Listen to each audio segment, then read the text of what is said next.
So I have a question for you. It's just an easy yes or no question and you can leave your answer down below. Will you or your family ever fly on a Boeing Max, especially the Max 9? Of course, please feel free to add more to your comment if you like, but a yes or no will do just fine.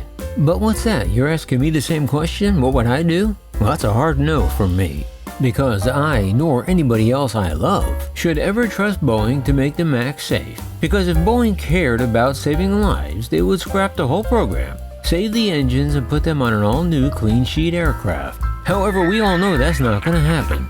So now that the Max 9s are back in the air, it's my turn to tell you how I really feel about the whole Max mess. And I'm going to tell you next on Maximus. You know, some loose bolts on many of our Max 9s. So those, many, yeah. It makes you mad that we're finding issues like that on brand new airplanes. Boeing is better than this, and Flight 1282 should never have happened. Should never have happened.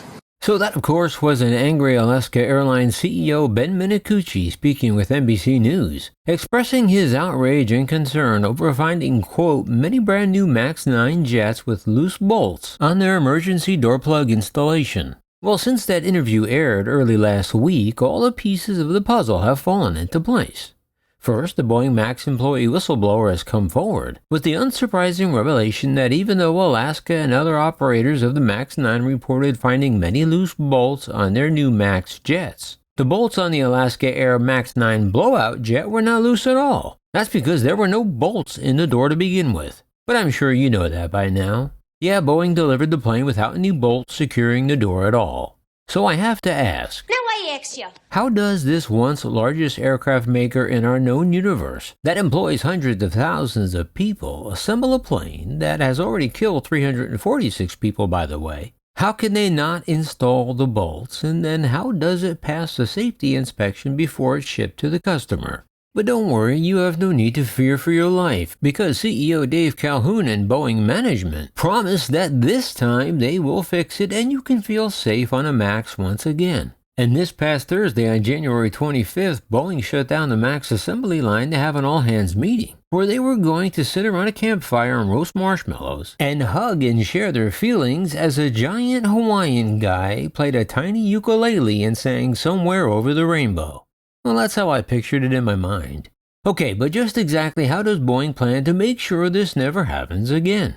Nobody seems to know the answer to that, but that's not important. You just have to trust that they will. Plus, if something as life-threatening as the actual bolts that keep your body inside the aircraft at 35,000 feet are never installed on the plane, what other vital systems has Boeing overlooked? But hey, don't worry about that. Just sit back and enjoy your life-threatening ride in the trusty old Max in the box. Because it's just like that old vintage toy, when you crank the handle and never know exactly when the little clown is going to pop up and scare the crap out of you. Well, the same applies to the Boeing Max in the box. But in Boeing's case, a clown doesn't pop out. Instead, the plane throws you out over a mountain. So as you can tell from the sarcastic tone in my voice that I don't trust Boeing to ever be able to guarantee that the Max won't kill again. Because even Boeing has no idea when their Max in the box is programmed to blow next. It's amazing that Boeing and the FAA for that matter, because the FAA is just as much to blame as Boeing for this mess. But both entities want us to believe that this time, after all these years and fatal mistakes, that either of them can ensure a passenger's safety. Frankly, it's offensive. And all these grown-ass people responsible should be ashamed to even say those words out loud. And okay, maybe some of you are thinking, but Maximus, you have to give Boeing a chance to make this right.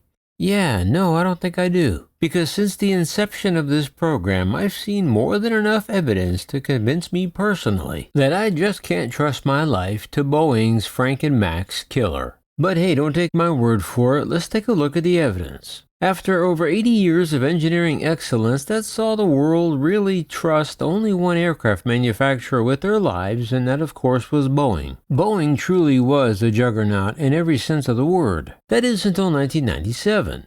Boeing's current Max mess can actually be traced back to the tenure of former CEO Philip Condit, who in 1997 made two pivotal decisions that would significantly and permanently alter the company's trajectory.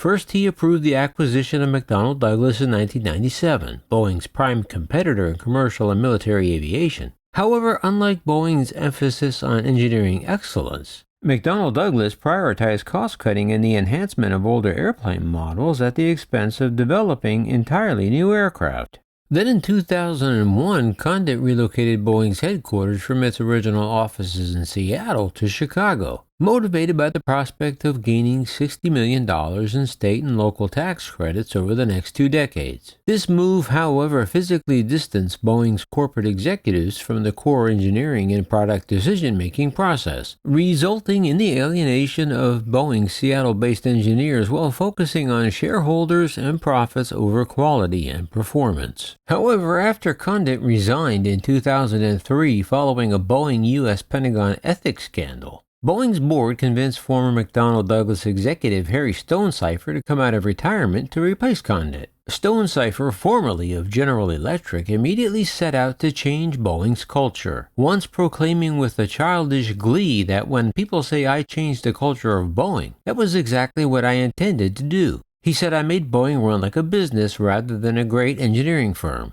And that was really the moment that Boeing's future was sealed to the fate we are all witnessing now.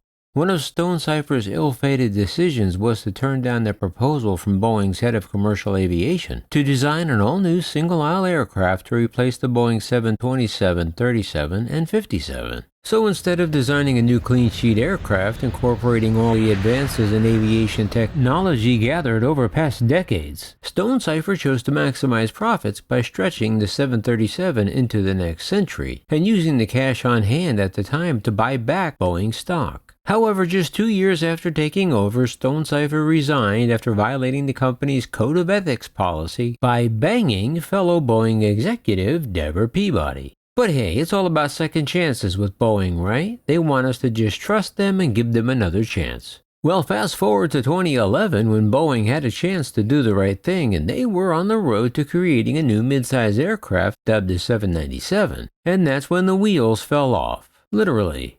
Shocked by Airbus's announcement of an all-new aircraft called the Neo, Boeing was about to hemorrhage customers to their European rival Airbus. So in 2011, once again, before Boeing could do the right thing, they did what they do best, a very bad thing, and created what I like to call their Frankenmax. Because much like the mythic monster Frankenstein, Boeing's monster was also cobbled together with old leftover spare parts, paint, and lipstick. And they sold this monster to airlines all over the world, calling it the Boeing 737 Max. And the deception worked very well. Well, that is, until they killed 346 people. But they couldn't do it without the help of their partner, the US FAA, who by this time entrusted Boeing to police itself, leaving the flying public safety solely in the hands of Boeing alone, without any oversight from the FAA. And I think if I had to boil this whole Max mess down to one moment in time, it would be this moment, Tuesday, January 17, 2017, at 1900 hours and 58 seconds. This is an email sent from former Boeing Max Chief Technical Pilot Mark Faulkner, the old Jedi mind tricker himself. In this email to the FAA about a year and a half before the first crash of a Lion Air Max 8, Faulkner is reminding the FAA to delete any mention of a thing called the MCAS system from the FCOM, or Flight Crew Operations Manual, and any computer-based training, since it's so insignificant to flight operations that the pilots never even need to know it exists. And what did the FAA say in reply? Okay, no problem.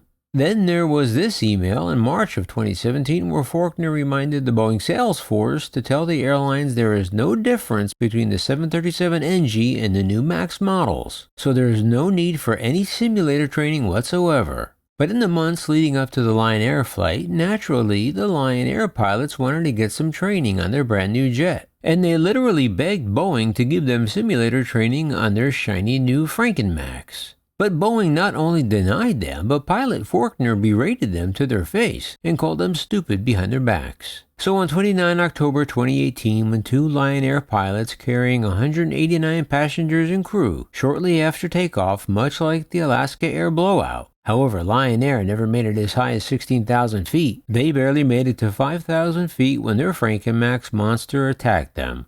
As the flight crew fought heroically to figure out how to regain control of the brand new Boeing Max 8, they feverishly searched through their new flight crew operations manual, because they were sure the answers they needed would be in there and their lives would be spared. The only problem is Boeing and the FAA deleted that information, as we read earlier. And all on board Lion Air Flight 610 that day went to their graves, having no idea what an MCAS was, or that it even existed. However, everybody working at Boeing knew exactly what happened to the Lion Air jet, but Boeing just kept its mouth shut, because after all, nobody will know. Besides, it wasn't in the manual, so it didn't exist. Then on March 10, 2019, Boeing literally killed 157 more people with their silence. But hey, it's all about chances, right? Boeing wants just one more chance to make it right, and they promise they will, this time.